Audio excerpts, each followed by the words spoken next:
Okay, well, it is the top of the hour with whatever hour you all are sitting in right now. So I'll go ahead and get us started so we have plenty of time. So I'm Ashley Bolger. I am the program director for the Combined Peds Rehab Program in Cincinnati, and I also coordinate all the medical students. But one of my other roles is through AAP as the vice chair for the Medical Student Education Committee, and thus I am in charge of this webinar series for this year. So big shout out to Amy, our AAP staff liaison, that basically gets all of this together and does all the actual work, and we just show up because it's seamless. So thank you always, Amy. And then I am joined by a lot of amazing faculty and some residents. And so I am just gonna probably let them all introduce themselves. I'll probably call on somebody, and then once you introduce yourselves, call on somebody else. And then if I see that we missed anybody, we'll go ahead and I'll introduce them as well. But I will go ahead and start with Dr. Evans, since you are the first on my screen. Great. Well, I'm John Evans. Nice to meet you all. I'm a core faculty member here at Mayo, Florida. I oversee all the medical students and the rotating clerkship and observership we have here. I'm also I'm a part of the residency program here. How about Diana? Hi, everybody. Nice to meet you, Diana Molinares from University of Miami. I am the program director and work a lot very closely with the medical students that are rotating through our program. Very nice to meet you. And I will call on Ravi. Hey, I'm Ravi Kasi from Rush in Chicago, and I'm the program director here. Welcome all. I will pick Harris Chowdhury. Yeah, hi everyone. I'm Harris Chaudhry. I'm the Burke Rehab PM&R Residency Program Director, and I oversee our medical student rotation as well and help run the New York Society of PM&R for students and residents. And I can call on, I think, Diana. Hi everyone, I'm Diana with two N's. I've been having to do that all year because there's another Diana with one N when in the system I'm at, so all the emails have been going to her. But yeah, I'm a PGY1 at UT Health Houston. Excited to be here and answer your questions. Lucy. Hi everyone, my name is Lucy. I am an intern at Mount Sinai.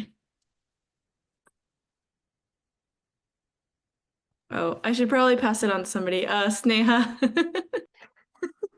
Hi everyone, my name is Sneha. I'm a PGY2 at MedStar Georgetown, NRH. Drew. Hi everyone, I'm Drew. I'm a PGY2 at University of Pittsburgh Medical Center in Pittsburgh, and then Cooper. Oh, he's one of the students. I think the only sorry. one, Dr. Friedlander. I think it might be our only one that I'm missing, but please interrupt if I am just not seeing somebody. Hi, everyone. I'm Tracy Friedlander. I'm the program director at Johns Hopkins and also run the medical student rotations there. I think that is everybody. So few quick ground rules, how this is going to kind of work. So many of you pre-submitted some questions, which I very much appreciate. So thank you, because that gives us some basis to go off of. I also included a few questions from previous years. This is our third or fourth year doing this. So I kind of picked out some of my favorites that have been good discussions over the years as well. We're going to focus on visiting student electives, so VSLO, as well as away rotations for today. We have a wide variety of upcoming webinars of various other topics, so I am really going to try to keep us stuck to those topics, and would hope that if you have questions in other areas, that you will join us for future webinars. They are also always recorded, and will be posted. Amy's usually really good, but within a couple weeks of us doing the webinar, usually she gets them up on the AAP website, so you'll have access to that as well if you have to pop in and out or leave early. So yeah, so that is kind of the lay of the land. The other thing I'll just remind people, please use the chat. We're going to keep monitoring that, and we will be answering those both verbally as well as in the chat box. So don't hesitate to pop questions in there if something, pops into your head, or sometimes I'll ignore them for a little bit and bring them back because I know they're coming up later, but we'll try to get everything answered in one way, shape, or form. So So I'm going to get us started. We're going to talk about VSLO applications first. I kind of have things divided in topic buckets. But one of the questions we had submitted this year, and I'll just read it verbatim. So since the process is not standardized, how do you navigate the different application timelines? i.e., you only have a slot for one away and you have a top program that you really, really, really want to go to.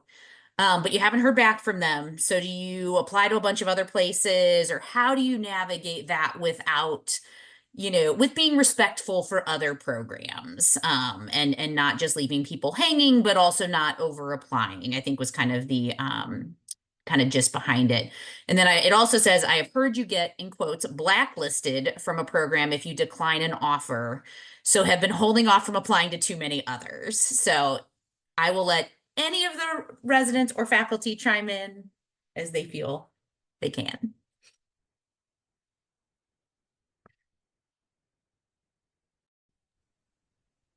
I can go, I guess.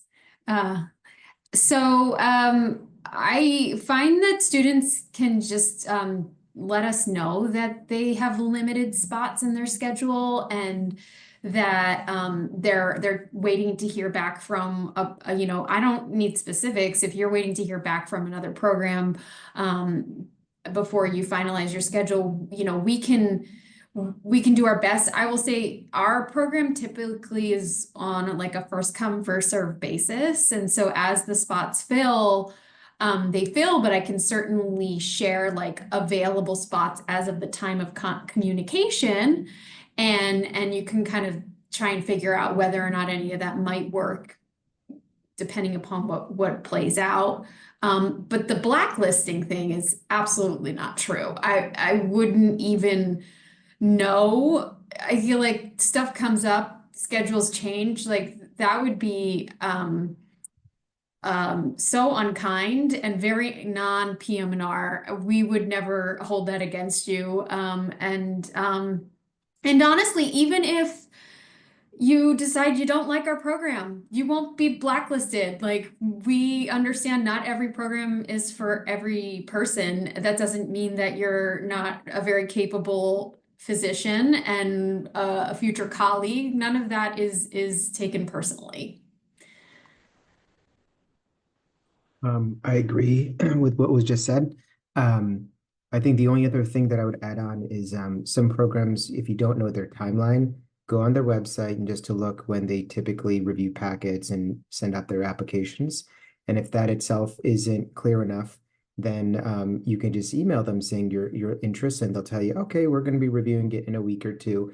If you don't hear anything and you're really gung-ho about the program, sure, you can email them again, but at least you'll have some level of a timeline like, hey, I haven't heard in that week that I was supposed to hear. Maybe it's not going to work out. I can go in a different direction with a different program. I think we all understand that med schools don't make this process easy for you all. So even if you really want to come to a program, they could throw this random thing of like, oh, you forgot to do this rotation. Now you've got to do it in this month, and it just makes it difficult. So we get it. Just handle it professionally and just be honest and say, hey, I can't make it. And we understand. And we'll probably forget that you did and not even remember to blacklist you.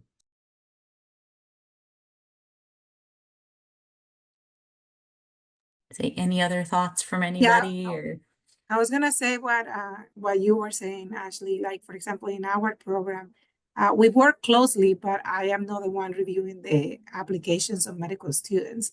So we have a different person in charge of that. So there is no way that I can like blacklist you, because probably that information wouldn't get to us. But I would say what I say, handle it professionally. Always communicate. Don't like ghost anybody. And just make sure that you are like respectful, and also like the timely, like as soon as you find out about this other program, like let the other program know so they can fill out that position with somebody else, and don't wait if possible until like the last moment to cancel the rotation.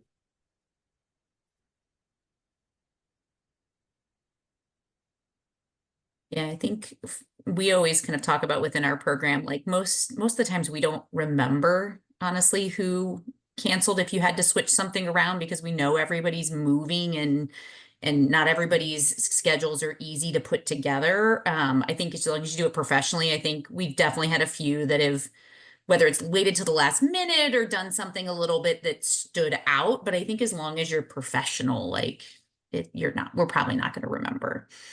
So. Oh, one other thing I would add is that if you do think you have like a little opening, but not enough for like a full rotation, a lot of us are always welcoming observers. So you could arrange to come for like just a couple of days if you want to sort of get a flavor for a program, but you don't have the ability to do a full rotation. The application process for us is a little bit different, but still like an opportunity just to experience or get to meet some of the faculty.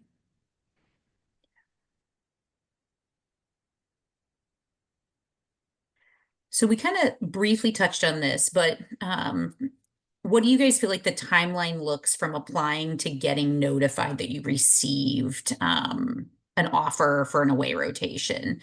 And then do you recommend following up with the program if you don't hear back from them? So I don't know, maybe some of the residents who are closer to if they did aways, maybe want to comment on the first part of that and kind of how they navigated things.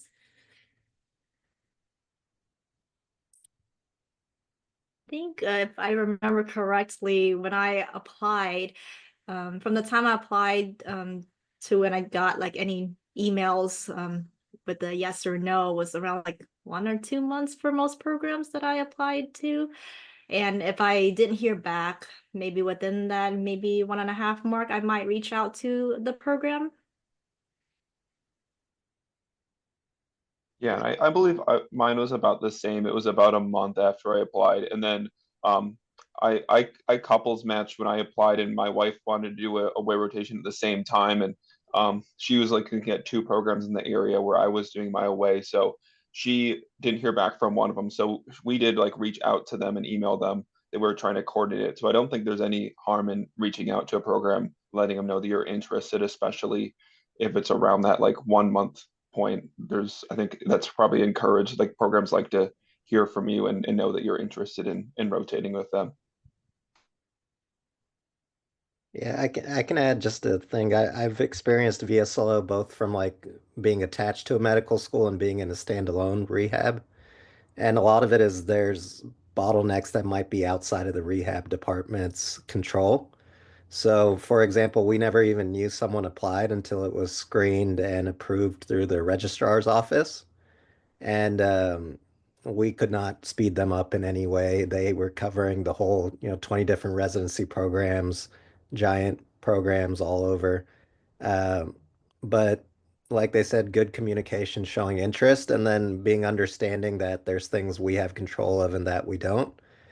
If maybe you want an idea of when the institute would be like releasing them to places or accepting them, you can look at other specialties at that same place. Like let's just say like NYU, for example, you could look when dermatology, plastic surgery, internal medicine, it's probably all going to be listed as around the same time in a VSLO, so you could expect the same for their PM&R as well. I'm going to second that. I think I had 2 or 3 different applicants this year that I received their applications after our application window was completed. And we're one of the few probably one of the handful of programs that wait until the end of the application window to even start issuing applications. So I essentially sent out a batch of rotations and then started getting a few in because their registrar's office didn't do the right paperwork. So it had nothing to do with the medical students. So if it's a program that you really feel strongly about and you really like, I don't think there's really much downside of sending an email just to let the program know that you submitted the application, just in case something like that happens. I mean, I'd hate for something that to be completely out of your hands and then you get penalized for it. So we have rolling admissions, so but it does have to go through our registrar's office. So it's always helpful if a student emails me so that I can be on the lookout, because the time lag between when registrar processes it and I receive it is highly variable.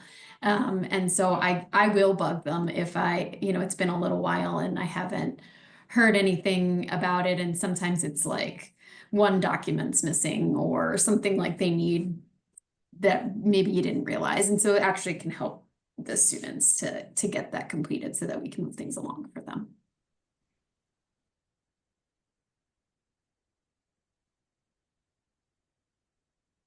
So that kind of leads maybe us into a nice next segue is, you know, when you're reviewing these applications in VSLO, what do you look for? Like, you know, if you're choosing, so to speak, like different people, you know, how are you doing that? How do you, you know, decide who gets the spots each block? You know, what does that look like?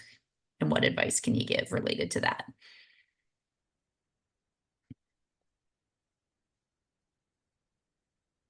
In our program, it's a lot of first come, first serve because the spots fill out rather quickly.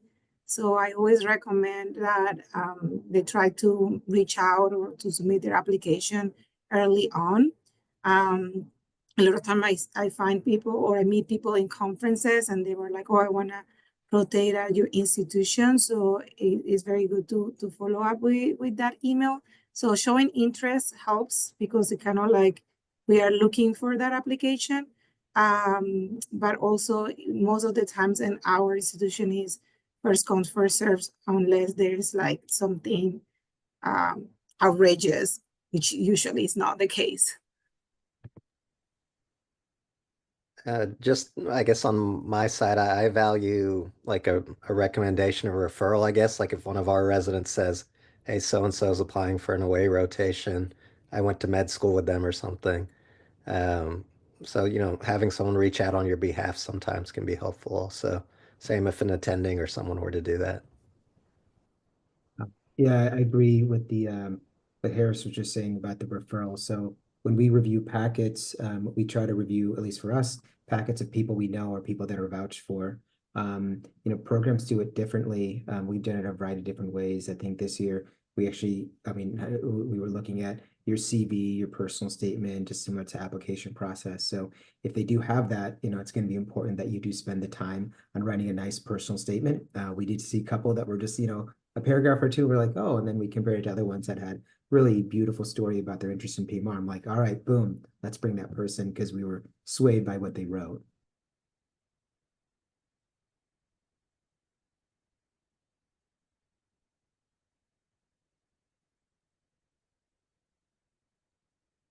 Anybody else have any other thoughts from that standpoint?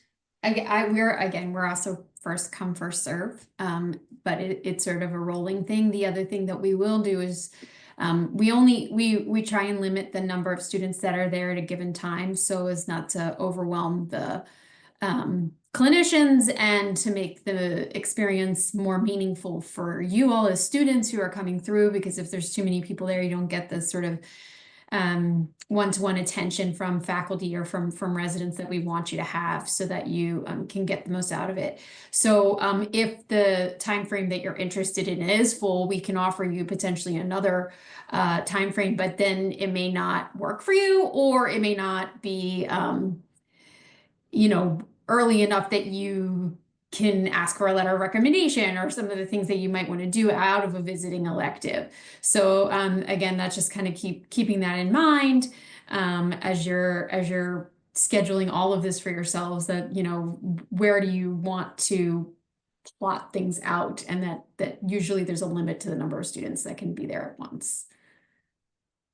Yeah, I think that's a really good point. I was going to sort of mention something similar, but I think the other thing that impacts those of us who are in smaller programs is the number of, you know, internal applicants that are going into PM&R. Because, so for example, you know, we have a med student class of, I think, I don't know, 250 or it's close to 300 at this point. And most years there's not that many going into PM&R, but some years there are. And so like that in and of itself quickly eats up our away spots. And we take a similar approach to Dr. Friedlander, that like we don't want to overwhelm the system. We want everybody to have a good experience in what we expect and hold ourselves to. So that can kind of be challenging. And then the other thing to just know that like some things are like just like the way that your applications are processed. I know that not everybody's dates line up, so some programs have a lot of flexibility and can, tweak things a little bit. I know at our school, we're not allowed to do that. So it's basically, these are our block dates, our GME mandate, or our undergraduate medical education, school mandates it. And it can be really, really frustrating, but just know that it's not necessarily us just being mean because some of it is out of our control.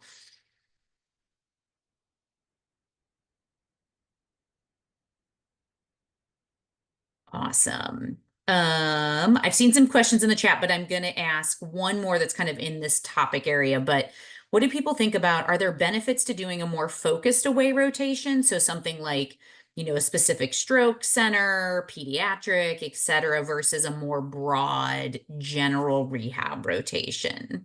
What are people's thoughts? Um, I I can add a bit, I guess, because I help a lot with like students looking at their CV when they apply and stuff.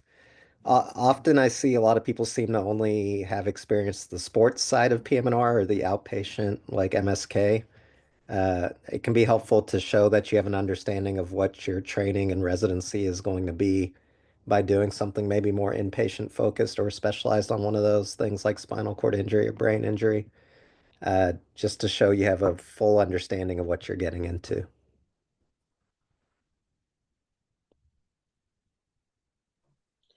Yeah, and I think it just to echo that, I think especially when we're like we have like rotating medical students with us.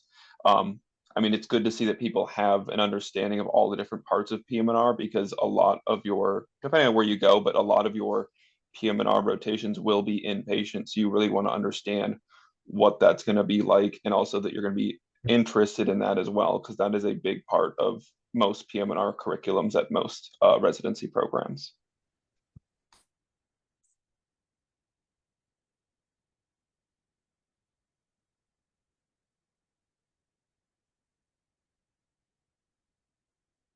Any other thoughts? Any other like residents that had experiences with one versus another, and maybe like what you might have felt were pros and cons? So I did like three, like two and a half, basically three away rotations. And mine were in like EMG, MSK, and then spinal cord injury, and then just like general rehab. And I actually thought that helped a lot because I was able to see like all the aspects of PM&R and then write about it in my personal statement and talk about it in my interviews as well. So I think I kind of echo what everyone else is saying, is if you have like a more broad perspective of what PM&R really is, then you can really talk about it and write about it. But then also when you become a resident, like my spinal cord injury rotation, I felt like I had a little bit of a like leg up because I knew a lot of the Asia exam and stuff that I learned in my rotation in the past.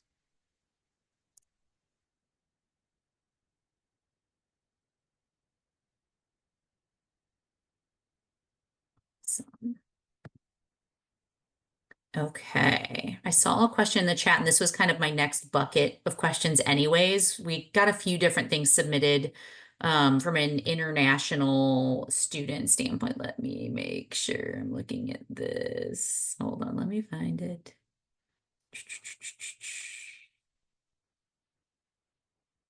So the question is, I wonder the situation of IMGs for finding place in PM&R rotations and the importance of previous research experiences with it. Does anybody have any kind of I'm an thoughts on that? IMG. So I would say that there are programs that have observerships. So it is a good opportunity to do those as well.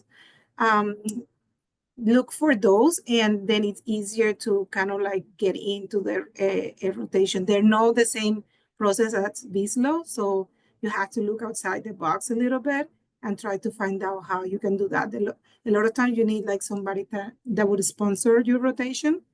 So reaching out to an attending specifically can help you get into that observership. In my institution, IMGs cannot do like a rotation as an elective or things like that because you are out of medical school. But you can do an observership through our observership program. when I applied, I did like observerships in different institutions.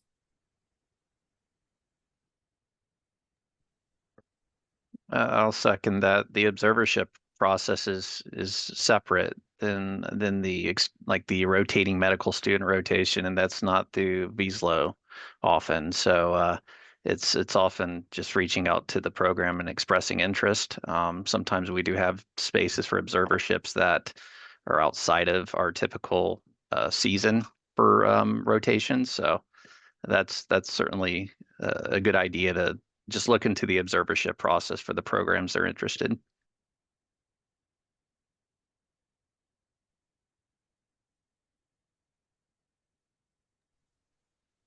So we're similar and we only allow international students from certain institutions that have a relationship with the medical school. And if you've already graduated, you can't do a formal rotation, but we welcome anybody to come observe.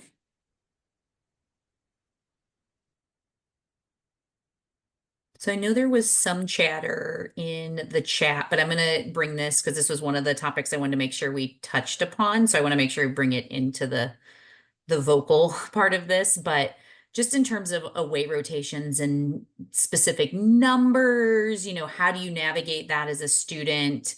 What kind of things, if you're advising students or talking to students, do you kind of take into consideration when you're talking about away rotations and how many to do?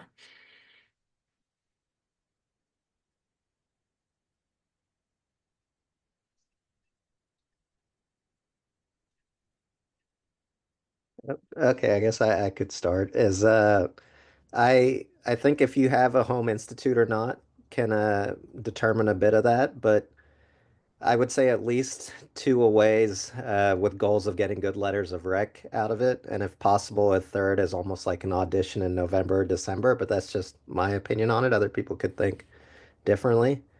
Um, and if you have a specific region of the country you want to be in that's outside of where you are, trying to make that at least one of your away rotations. So, if you're doing med school in Florida and you want to go to California, making sure you get an away rotation in that region to show your true interest in being there.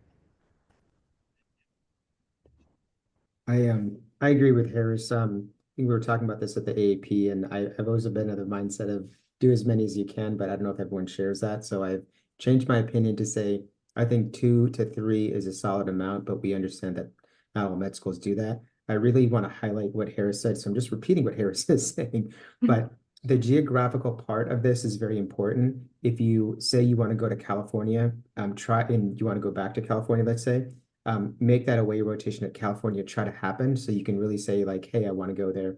Also for us in Chicago, we have people from all parts of the country. We're not Cali. Like Cali people want to go back to Cali. So when people are not from Chicago, I'm like, well, why do you want to come here? So there's got to be a story, and sometimes doing it away in Chicago, I'm like, oh, okay, you've already shown an interest. You've been at one of the 4 programs. So that really goes a long way from a geographical perspective. Yeah, oh, sorry, go ahead, Dr. No, go ahead. Okay, sorry, I just wanted to chime in as kind of a resident perspective or recent medical student perspective. I went to medical school in Texas, and now I'm in New York. I can definitely vouch to doing like an away rotation outside of your state. I think it really did help me get more interviews outside of Texas and just in general in other regions. So I just wanted to emphasize that point. And then I was just going to say, I might take a little, not entirely different approach than the previous 2 comments, but just a little bit. And I think this is more for, and again, I agree with Dr. Chowdhury, like, if you have a home institution, I think it changes the way you approach aways entirely. So I'm at an institution where we have 2 full electives that like every medical student that is from our home institution can do. And so I think if you have those opportunities and you have a really strong PM&R program there, especially if it's connected to a residency program where you're getting good advice, you're having those experiences. What I always tell students is, it's make it or break it, right? Like you are under a bit more of a microscope when you do an away than if you have a home institution and they just know you're coming there because for example, you're a UC student. We know you're going to come rotate with us. And I feel like, whether we mean to or not, we put visiting students under a little bit more of a microscope. And I think you need to realize that. And so being very reflective in, your strengths and your weaknesses and whether that away is going to hurt or help you. Some people, look a little better on paper. Some people really shine clinically. Like you got to kind of do that self-reflection and figure out what that might mean for you. Um, yeah, so that's my only other 2 cents. It's a little different, but not exactly a totally different perspective. The advice given to me was aim for 3 away rotations. 3 is a happy number. And aside from like the geographic locations aspect, and then deciding on whether you want a focused rotation or a more diverse, broad rotation, I think another aspect to consider is small versus large program, which is what I thought about when I was choosing my places. I wanted to get the exposure of like a smaller program with like 4 or so residents per class versus one that's more like 9 or 11. So that was another thing I considered when I was choosing my sites. Yeah, and I guess from my perspective, so I did one away rotation. My home institution did have a PM&R program. I did a rotation on my own program. I think away rotations are they're super expensive, especially if you don't have a place to stay there. So it's understandable not being able to do a lot of away rotations. I think the thing to think about is looking at your application and knowing, do I have enough to show that I really understand the specialty and that I understand the breadth of the specialty, and I can communicate that in my interview and I can show that in my application. If you feel like you don't and you need more experience, I think it would be good to do it more ways. If you feel like you have that experience and you feel like you can show that with your application, I don't think it's, I guess, financially is wise to just do a ton of away rotations. So you can maybe be a little bit more selective, but I just really depends on looking at application and also looking at which programs interest you. And if you want a specific program in mind you want to go to, doing away rotation there can really help your application. But as we heard a little bit ago, it can also hurt your application if you don't do well there as well.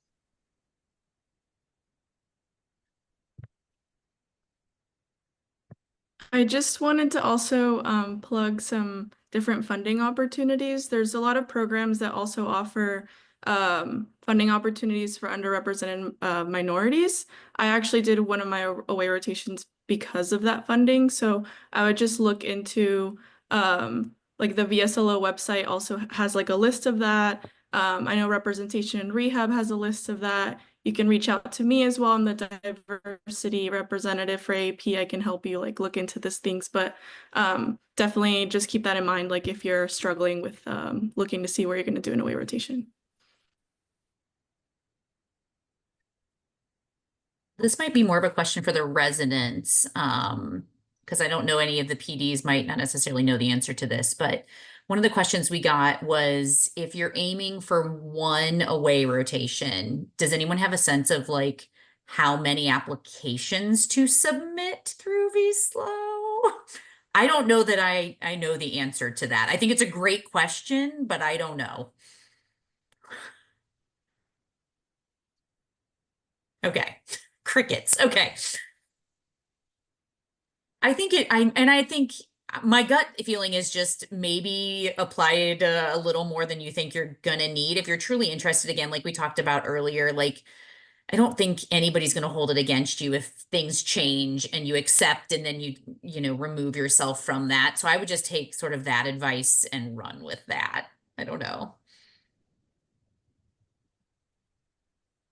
I probably wouldn't aim for the minimum. I think I'd be a little bit more conservative than that. It's getting a little bit more competitive. I don't know the other experiences, but this year has probably been more competitive than last year when it came to applications. So I think we're probably going to end up accepting about a third of our applications. So the odds aren't phenomenal. So it does make sense to I would say apply a little bit more broadly if you can. I would say to try to find out from other students that have done rotations in that particular institution that you want to go. So like if you have your eyes on a particular institution, find out from previous experience, like how long do they take, or what would they recommend in order to improve your chances to get in that particular institution. So I think if you have a good sense of what the process is with that particular institution and you reach out to them, then you can be a little bit more selective in the amount of applications you send. But if you don't really have a good grasp on this, then I will try to, I don't know what the number is, but I will try to be a little bit more broad in that sense.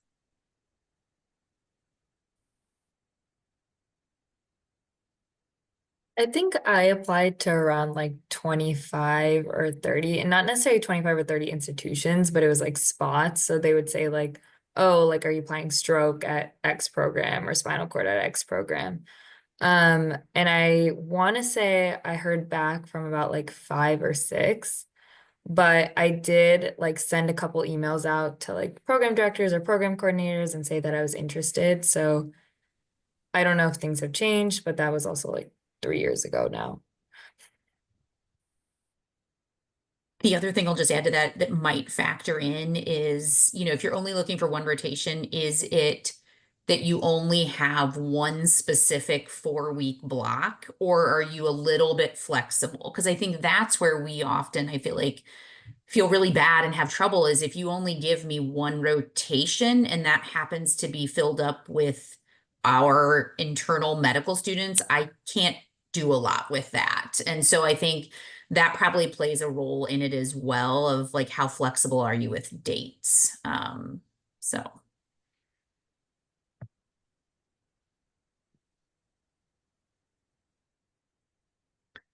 Okay, next question. If you are not able to apply for an elective at a program you know is your number one choice for logistical reasons, will it look bad that you did not apply for an away there, or is there anything else you should do to show interest? I can speak about this because I did not do an away rotation at Mount Sinai, and they were my number one. But the way that I went about this was actually I just tried to connect with like people at the institution themselves. So whether that's like leadership or residents, via like different organizations or conferences, any way that you can just show interest, I think is like a really good way to show that you're interested in their program and that you're actually wanting to be there. I personally wasn't able to do a rotation there because of funding reasons. So I think the programs are understanding about like that not everybody can do a rotation at their institution. At least that's my perspective. Yeah, and I'm in agreement with that too. So, I mean, if you look at like the residency programs, there's a good chunk of the residents who don't do an away rotation. My class, specifically, like over half of us didn't do a rotation at UPMC. Like I just got connected with people over there beforehand, showed I was really interested in the program. A lot of my interest areas really aligned with them, and I kind of connected on that level with them. So I think as long as you show interest in a program knows that you're interested in them. I don't think it's going to hurt you at all not doing an away rotation, because like we said before too, like an away rotation can either make you look really, really good at a program, or if you have an off day or something like that, it can also negatively affect you too. So I don't think doing an away rotation or not doing one's going to really significantly impact your ability or not to get into a specific program.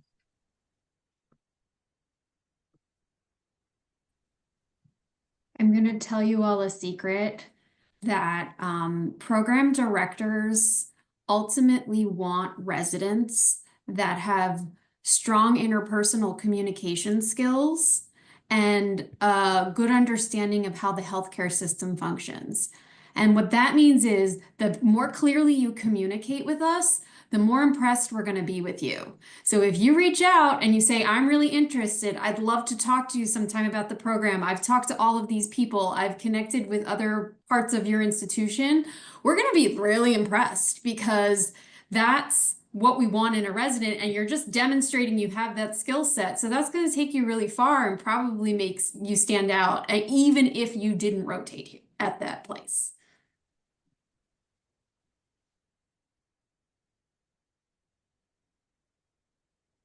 Awesome. Okay, there's lots of good chatter in the chat, but the other big topic I wanted to make sure we covered, and it started coming up in the chat a little bit, was just kind of when you're on an away rotation, you know, things that make you stand out, pitfalls. So we had a lot of questions that were submitted about various things in this area. So I think I'm going to skip the first one because there was some nice resources that people were recommending. So we'll definitely summarize that chat and post it. But what I thought was be interesting. So what are some common mistakes that you see students make on their away rotation and maybe how to avoid them? And I think this would be great to hear from faculty and residents if you're able to comment. Yeah, I think common mistakes. I think the last person that spoke that talked about the interprofessional communication or interactions. I remember we had a student that I absolutely thought was going to crush the rotation. I was just waiting for my residents to tell me how amazing this person was.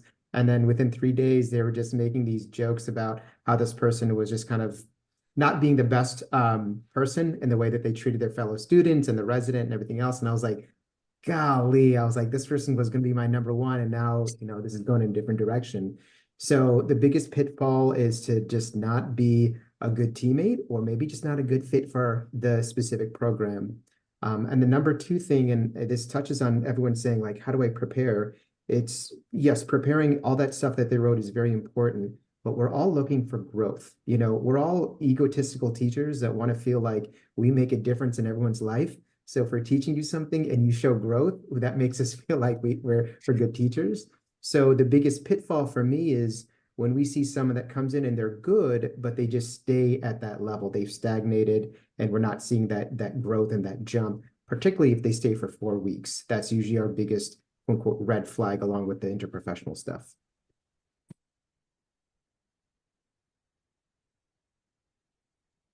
I think from a resident perspective, something that I've seen not a lot, but sometimes is I think students can get like a little too comfortable with the residents sometimes and maybe say some inappropriate things. And even though we can be friends, I think you have to keep it professional because you are, making an impression on us, and the attendings are going to be asking us what we think of you. So just make sure to stay professional during this time and keep that in mind during your away rotation.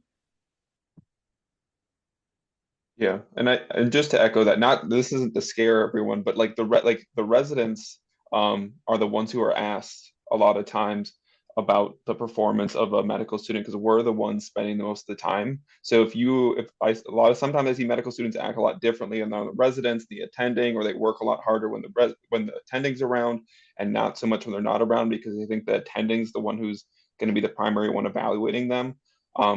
A lot of the times they're asking us what our opinion is. And in general, like we're pretty chill people. Like I honestly, if you work hard and you get along with me, I'm cool with that. So I think, but I think it's just making sure that you're like being professional, and also you're working hard at all times, just because, like I said, they're going to ask us a lot of times about feedback regarding medical students.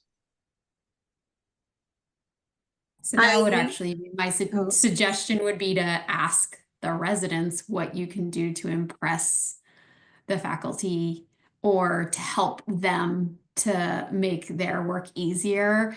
And if you win over the residents, they will talk you up to the faculty and really like push for you to be interviewed, and not to say that we always listen, but if they really like you and it's kind of a universal thing, then you're in a good place. And so getting on their good side, and then they'll also tell you like, oh, this faculty member really likes it when you do this or that. You should make sure to do it. And then they'll like kind of help you out a little bit. So that's a good strategy. Yeah, I agree with everything that have been said.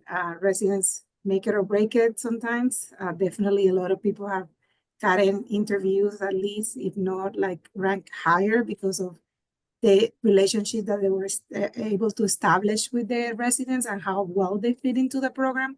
I would say something different too is you need to show like your knowledge, but sometimes like you have to find that balance of like asking good questions and show that you're eager, but no overly wanted to talk over other students. For example, if they have two students in the same rotation or in the same area, and you ask a question and you are the one always answering the question and show like that you're not really working well with the other students and not letting them participate, that is something that is not very good. Also, when you are very quiet, and I understand that personalities are different, but we don't have a really way to gauge your communication skills or your knowledge if you are not really participating much in the process or in the rounds or questions that are after the rounds or educational portions of the day. So it's that fine balance between showing interest and your knowledge, but at the same time, know when you need to restrain that and let other people participate in the process. So communication skills. Let's please demonstrate that you're reliable. I think that's something that's assumed but not always seen in medical students. I mean, a lot of our centers are in major cities. Most of them have some level of traffic, but yet we make it to work on time. So just make sure that you kind of have a plan ahead as far as being where you need to be at the right time consistently. It's okay to be late every once in a while. Things do arise, but if you're not present more than a handful of times, it's certainly going to reflect negatively. We've seen it a few times over the last few years. So.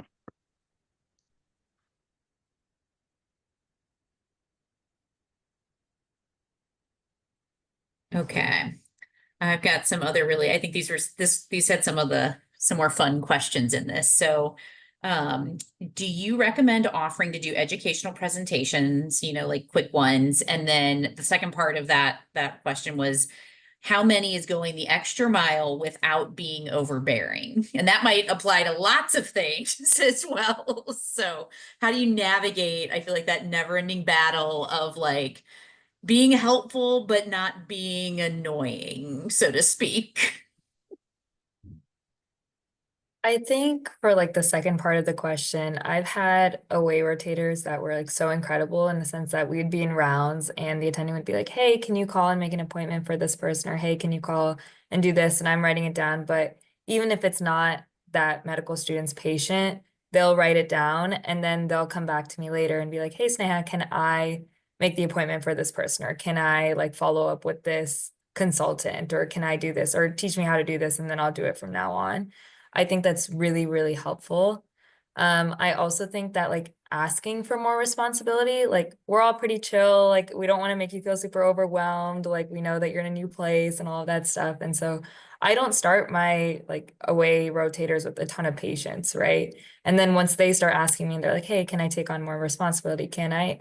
It does end up being helpful because at this point they've done like X amount of notes and they know how we like it and they know how to do an H&P. But it is like our responsibility to teach you guys as well. So like I want like when I'm saying all this, like I want you also to understand like you should feel, as long as it's not like a really busy day and there's a bunch of rapids and people are coding and we're sending a bunch of people to the ED, like you can ask, hey, like can you teach me how to do this? Or like can you teach me something in general? And we love like when people are engaged like that as well.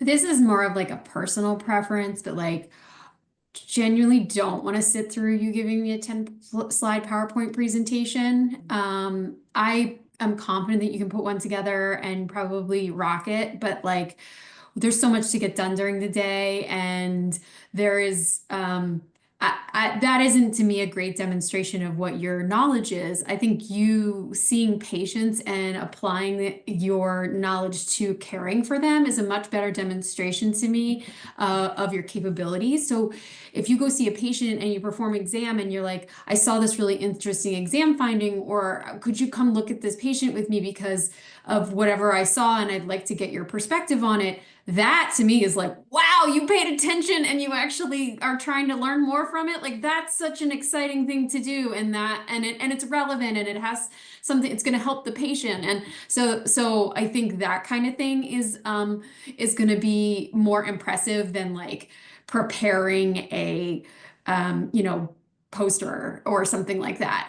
Not that those things aren't important, but not necessarily in the context of an actual rotation. Just in rough, I agree with everything that everyone said. In regards to the number of presentations, I think just ask once.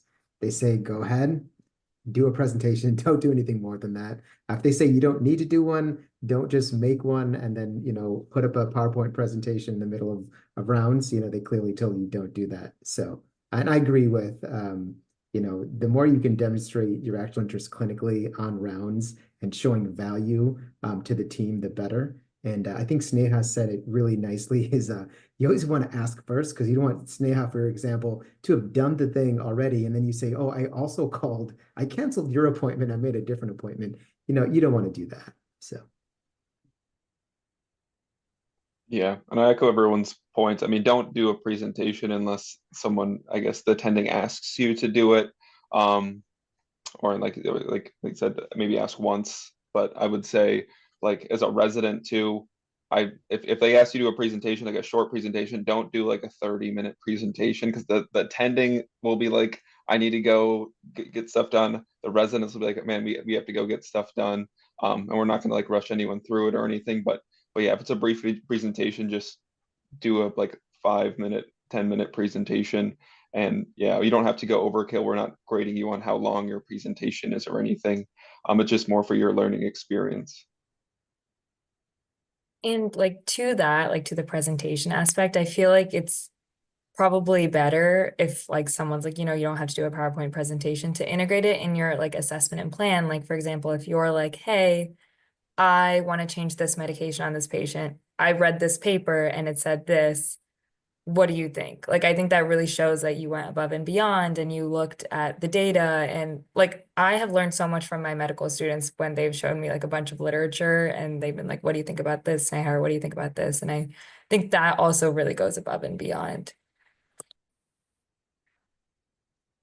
Awesome. Okay, this is maybe one of my favorite questions I've gotten in the recent years. So, because I think it's real, I think we all think it. So, how do you suggest navigating if a resident says you can go home for the day, but you're on your way and you really want to make a good impression?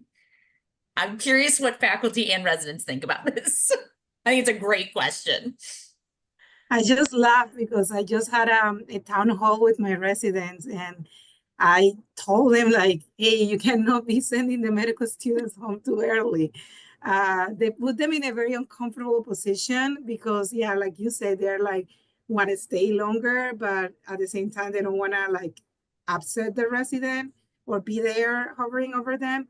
I would say like try to make yourself like useful and also like, hey, I'm gonna go see these patients, how they participate in therapy. Like if you see that there is a downtime, try to find something to fill that time with or ask if they need any help because most of the time the residents are gonna tell you go home when you are there next to them and they're like writing notes and they don't know what to do with you at that moment. They're gonna be like, okay, you can go home now.